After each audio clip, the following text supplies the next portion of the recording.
আজকের এই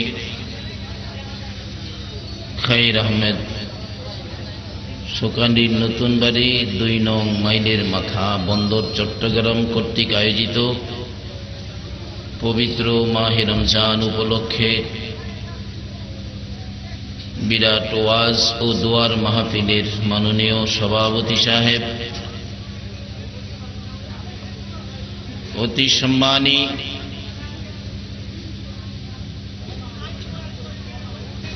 আলহাজ হযরত মাওলানা আবুল কালাম সাহেব কিবলা, অতি সম্মানী কিছুক্ষণ আগে যিনি আপনাদেরকে সুন্দর কণ্ঠে ওয়াজ শুনিয়েছেন, আলহাজ হযরত মাওলানা ইউনুস তৈয়াবী সাহেব কিবলা, উপস্থিত আছেন হাফেজ মাওলানা মোহাম্মদ মাহবুবুল আলম আল কাদরি সাহেব, উপস্থিত আছেন অত্র এলাকার গণ্যমান্য ব্যক্তিবর্গ, বাবার বয়সের মুরব্বিয়ানে আজম, দিনদার ইমানদার যুবক ভাইয়েরা, পর্দার আড়ালের মা ও বোনেরা, সকলের প্রতি আমার সালাম। আসসালামু আলাইকুম ওয়া রাহমাতুল্লাহি ওয়া বারাকাতুহু।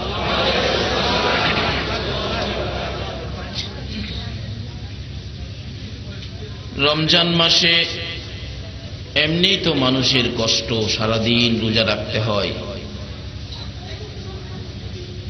কিছু খাওয়া যায় না, না খায়া রোজা, তারপরেও গরমের যে অবস্থা, কষ্টের শেষ নাই। তারপর রমজানের শেষ ভাগ এমনি শরীর ক্লান্ত হয়ে যায়। এই রমজানের শেষে বরকতময় মাহফিলে আপনারা কষ্ট করে বসে আছেন,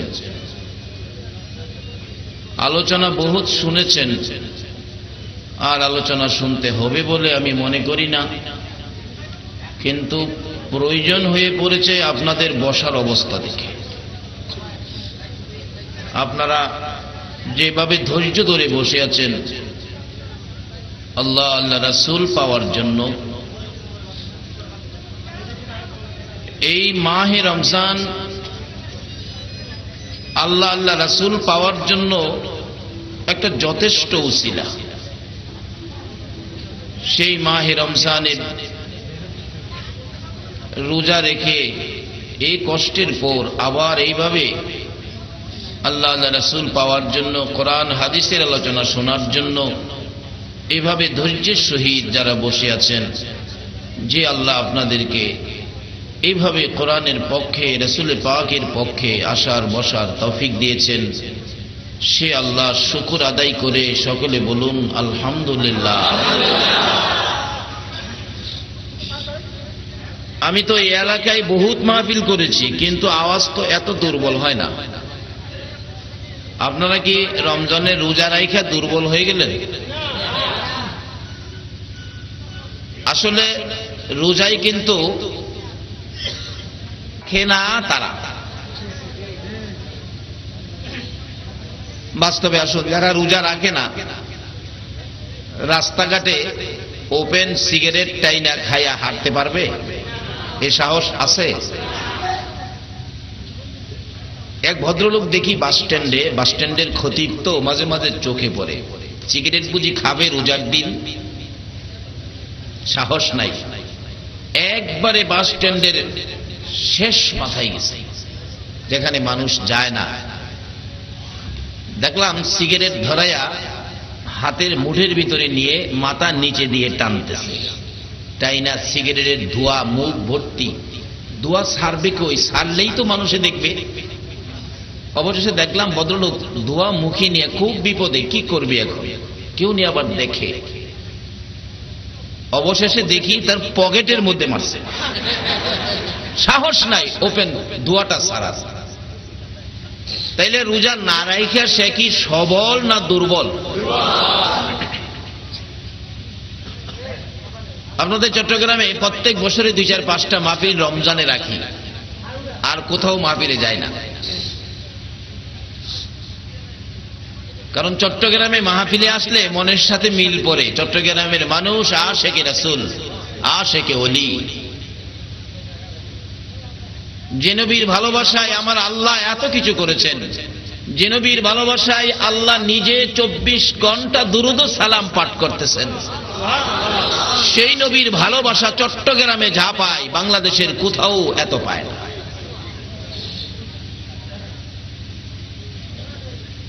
মহানগরে আসতে গিয়ে কি সুন্দর পরিবেশ, রমজান মাস। মহানগরের কোনো প্যাসেঞ্জার কিছু খায় না। এক ভদ্রলোক দেখি বারবার সেই বাথরুমে ঢুকে। ভাবলাম বাথরুমে এতবার যাওয়ার কারণ কি? পিছে পিছে গেলাম, বাথরুমের পাশে দাঁড়াইলাম, দেখি বাথরুমের ফাঁকে দিয়ে ধোঁয়া বাইরিতেছে। এতে কি বোঝা গেল? কোথায় গিয়া খাইতেছে?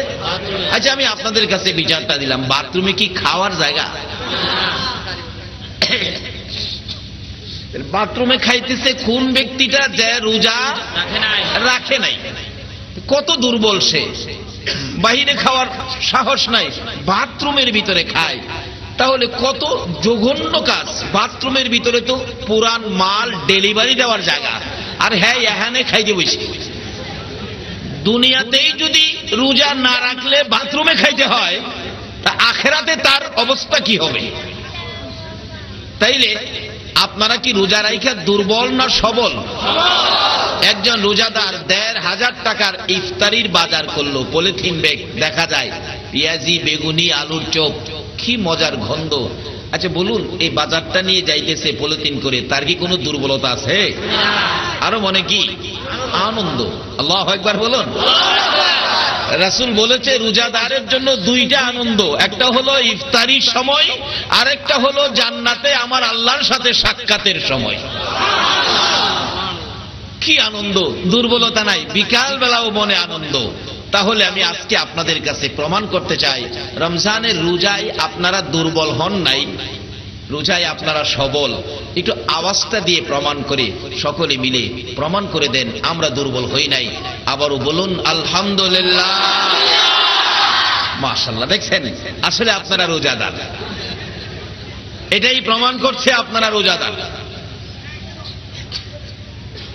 আবার ফাঁকে ফাঁকে এমনও থাকতে পারে আমরা রোজা রাখি নাই, না রাখলেও রোজাদারের ফাঁকে তো বইছেন, কি কর? আল্লাহ যদি আজকে রোজাদারের সাথে কবুল করে ফেলায়, বাকি রোজারি রাখবেন নি? আল্লাহ কবুল করো, সকলে বলো না আমিন।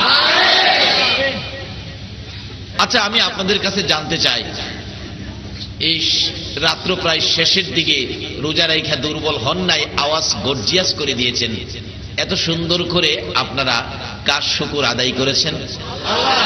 সবাই বলুন কার? হায় হায়, এই ডাক শুনলে আল্লাহ যে কত খুশি। বান্দা যখন আল্লাহ বলে ডাক দেয় কত যে খুশি হয়।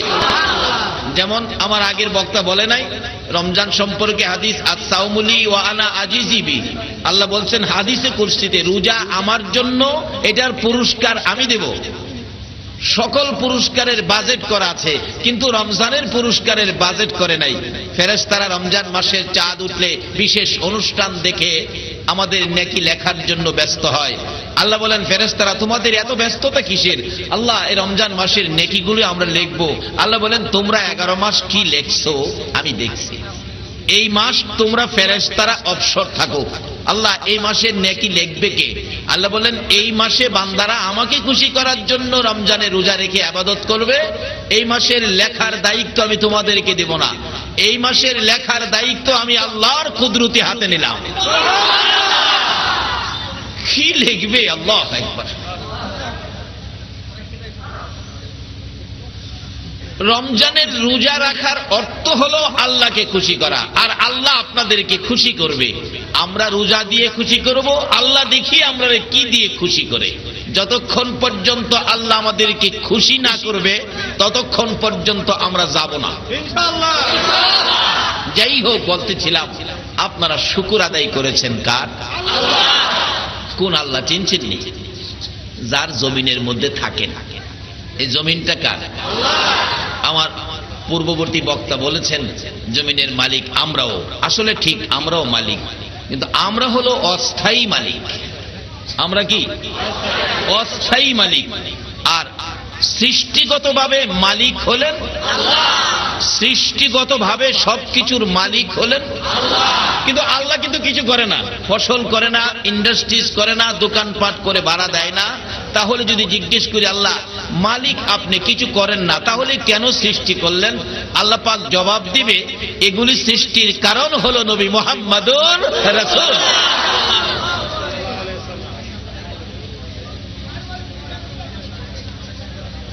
আর এই নবী চিনার জন্য, এই আল্লাহ যে মালিক বুঝার জন্য আমাদের আরেকটা সিস্টেম, আমরা দুনিয়াতে আসছি যে সিস্টেমে, এই সিস্টেম হলো আমাদের মা বাবা। কি সিস্টেম? কি নাকি কেউ চট করে দুনিয়াতে পড়ে গেছেন? নদীর পানির থেকে বেরিয়ে এসে পড়ছেন? গাছের ভিতর থেকে আসছেন? এই আল্লাহ আল্লাহ রাসূল খোঁজার জন্য দুনিয়াতে আসলাম। আসার জন্য সিস্টেম হলো আমাদের মা বাবা।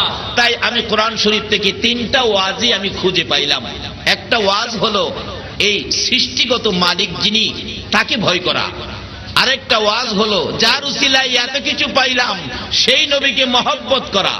আরেকটা ওয়াজ হলো যার সিস্টেমে, যার পরিশ্রমে, যার কষ্ট, যার ত্যাগ তিতিক্ষায় এই দুনিয়া দেখলাম, সেই মা বাবার খেদমত করা। 3টা ওয়াজ কোরআন হাদিসের মধ্যে। 3টা ওয়াজ যদি আমরা আমলে নিতে পারি তাহলে সব আমাদের জন্য সহজ হয়ে যাবে। যাই হোক, বলতেছিলাম সৃষ্টিগতভাবে এই জমিনের মালিক হলেন আল্লাহ। আমরা কার শুকর আদায় করেছি? আল্লাহ। হায় হায়, আল্লাহ যে কত খুশি।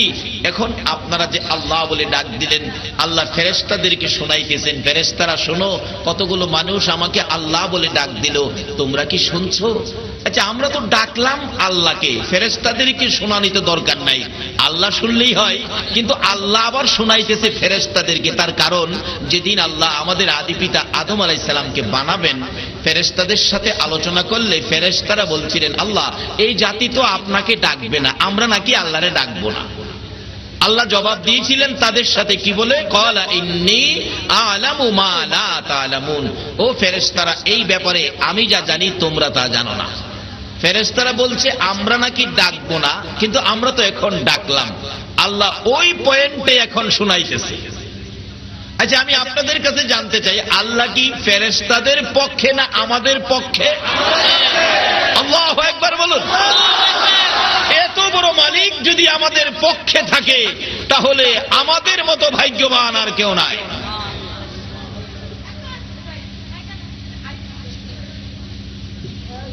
আমরা এত আদরে সৃষ্টি, যে আল্লাহ আমাদেরকে সৃষ্টি করে সমস্ত কিছু সৃষ্টি করেছেন আগে, সকলের পরের সৃষ্টি আমরা, কিন্তু ঘোষণা দিলেন কুনতুম খায়রা উম্মাতিন উখরিজাত লিন-নাস।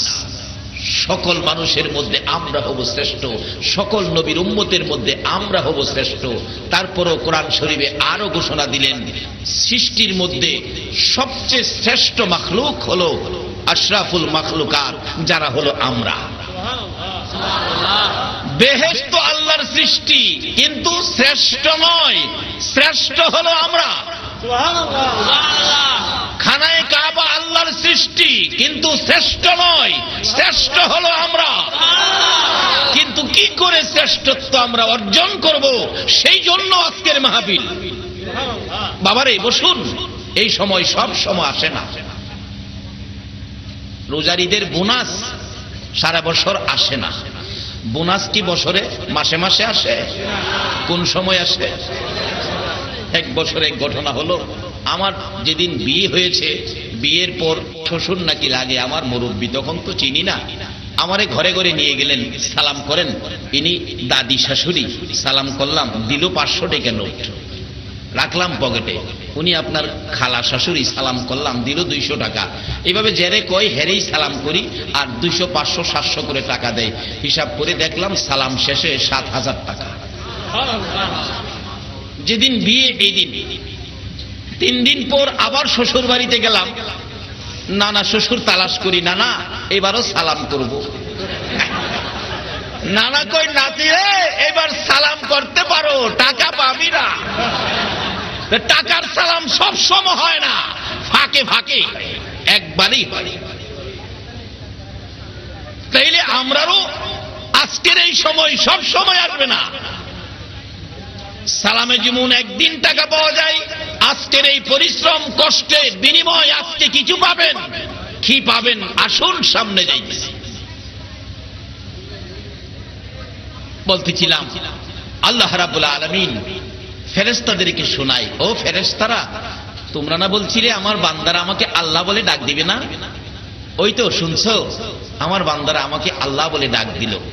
বলুন না কার শুকর আদায় করেছেন? ও ফেরেশতারা, ওই যে শুন, আবার আমার বান্দারা আমাকে আল্লাহ বলে ডাক দিয়েছে। ফেরেশতারা এখন লজ্জিত, আল্লাহ আপনার কথাই ঠিক, আপনার বান্দারা তো আপনাকে আল্লাহ বলে ডাকলো। আল্লাহ এখন খুশিতে বলতেছেন, ফেরেশতারা শোনো, যারা আমাকে আল্লাহ বলে ডাকলো শোনো, তাদের প্রতি আমি আল্লাহ কত খুশি বোঝানোর জন্য আমি অনেক সময় বলি, আপনাদের এলাকার একটা মা, এক ছেলে মাত্র, ছেলেটার বয়স 25 বৎসরের মধ্যে কোনোদিন মাকে মা বলে ডাক দিল না, এমন বেজাল্লা পোলাপান আছেন আমরা বাংলাদেশে? বাবারে, এই কাজটা বড় জঘন্য অপরাধ। মাকে ডাক দিল না 25 বৎসর।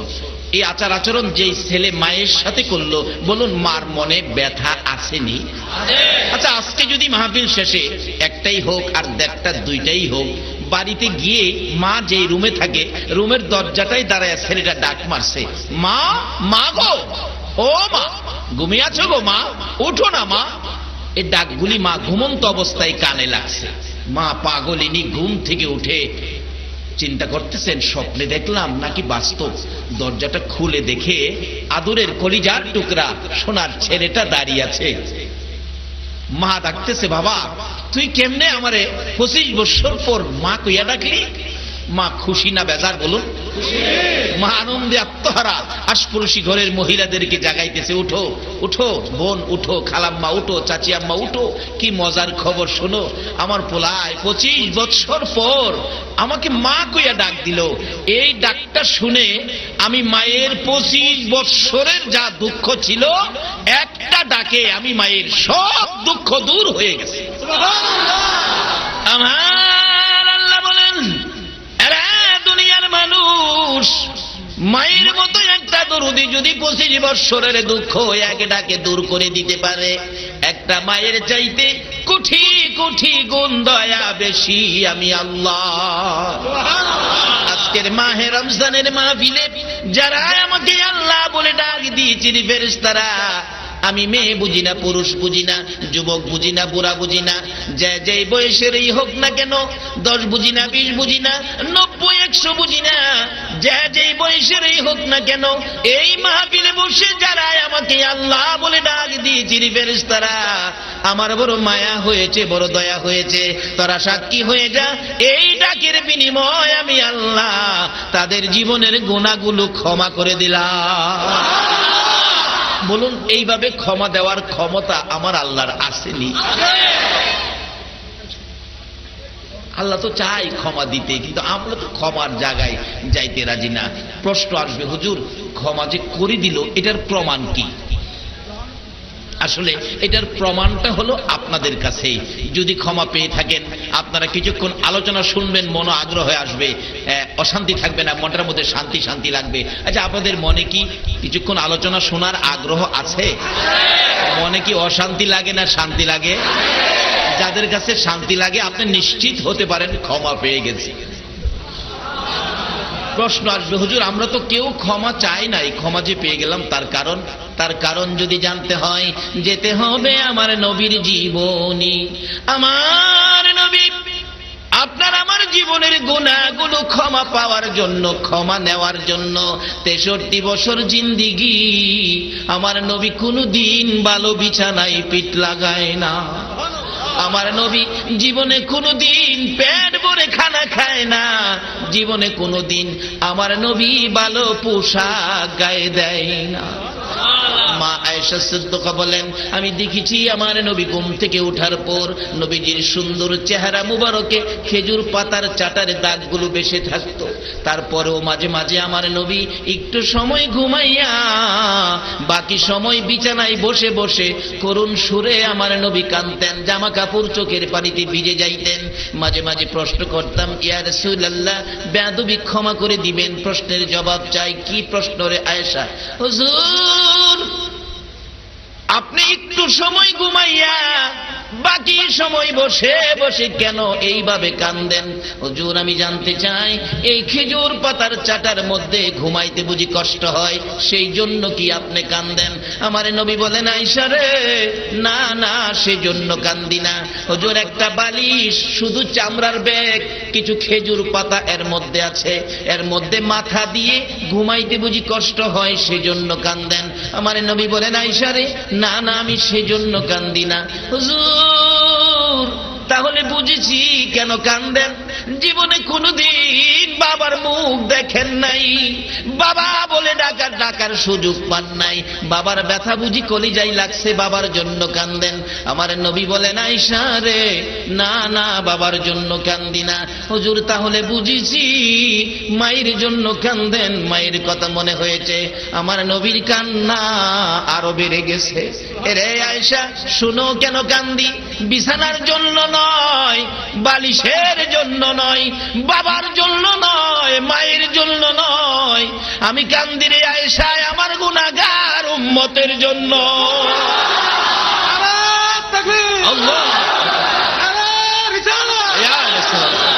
আর এই উম্মতের কান্ডার নবী রহমতের ভান্ডার, বলুন, উম্মতের কান্ডার নবী। নবী বিনে রোজ হাসরে কে করিবে পার, নবী বিনে রোজ হাসরে কে করিবে পার। উম্মতের কান্ডার নবী রহমতের ভান্ডার, উম্মতের কান্ডার নবী। মোদের নবী দয়ার সাগর, গুনাহগার উম্মতের পাগল। মোদের নবী দয়ার সাগর, গুনাহগার উম্মতের পাগল। রোজ হাসরে সেজদায় পড়ে কাঁদবে যারে যার, রোজ হাসরে সেজদায় পড়ে কাঁদবে যারে যার। উম্মতের কান্ডার নবী রহমতের ভান্ডার, উম্মতের কান্ডার নবী। যাইয়া দেখো মদিনাতে কান্দে নবী রওজা পাকে, যাইয়া দেখো মদিনাতে কান্দে নবী রওজা পাকে। মাফ করিয়ে দাও গো খোদা উম্মত গুনাহগার, মাফ করিয়ে দাও গো খোদা উম্মত গুনাহগার। উম্মতের কান্ডার নবী রহমতের ভান্ডার, উম্মতের কান্ডার নবী। কেন মাপ পাবেন না? নবীজি এইভাবে আপনার আমার ব্যথায় কাঁদতেন। এখনো 24 ঘন্টা মদিনায় শুয়ে শুয়ে আপনার আমার ব্যথায় নবী কাঁদতেন। অন্য নবী রাসূলের উম্মতের জন্য তো এত সহজে মাপের পথ নাই, শুধুমাত্র আপনাদের জন্য। আপনারা কি সে নবীর পক্ষে যাইতে রাজি আছেন? এই নবীর পক্ষটাই হলো আমার আল্লাহর পক্ষ, এই নবীর পক্ষটাই হলো জান্নাতের পক্ষ, এই নবীর পক্ষটাই হলো শান্তির পক্ষ। আল্লাহ কবুল করুন, সকলে বলুন আমিন।